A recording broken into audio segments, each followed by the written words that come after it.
চিন্ময় কৃষ্ণ দাসের আরও এক আইনজীবীর ওপর হামলা। আদালতের ভেতরেই আক্রমণের অভিযোগ কট্টরপন্থীদের বিরুদ্ধে। আইনজীবীদের একাংশের বিরুদ্ধেই সন্ত্রাসের অভিযোগে ক্ষোভ প্রকাশ আইনজীবী রবীন্দ্র ঘোষের। পুলিশের সাহায্যে কোনো মতে বেরোতে পেরেছেন বলে দাবি আইনজীবীর। ধর্মীয় কারণেই তার ওপর হামলা বলে মন্তব্য আইনজীবী রবীন্দ্র ঘোষের। তারপর এই কথা কি বলতে পারে বলুন তো? সে বলতেছে যে আমাকে পিছন দিক থেকে আমি শুনেছি, আমার কথাগুলো আসতেছে যে চিন্ময় প্রভু হলো ইস্কন করো, ইস্কনের যারা দালাল যারা, তাদেরকে খতম করো, তাদেরকে করো, বিভিন্ন রকমের স্লোগান দিয়ে তারা দেখাচ্ছিল।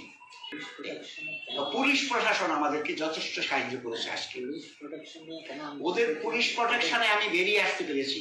হ্যাঁ, আজকে আমার উপরে হামলা হয়েছে এবং কোর্টের মধ্যে ছিল পুলিশ প্রশাসন, আমাকে প্রোটেকশন দিচ্ছিল। যদি আজকে পুলিশ প্রশাসন না থাকতো তাহলে তো আজকে আমি মনে হচ্ছে আমার জীবন এখানে, আমি আক্রমণের শিকার হয়েছি ভিতরে। যখন আমি ছিলেন আমাকে একটা ঘুষি মেরেছে, এটা তো আক্রমণ। আচ্ছা, শুধু শারীরিক ভাবে আক্রমণ নয়, শুধু আমাকে মৌখিক ভাবেও আক্রমণ করেছে, তাই না? আমাকে শারীরিক ভাবে শুধু আক্রমণ, মৌখিক ভাবে আক্রমণ করেছে।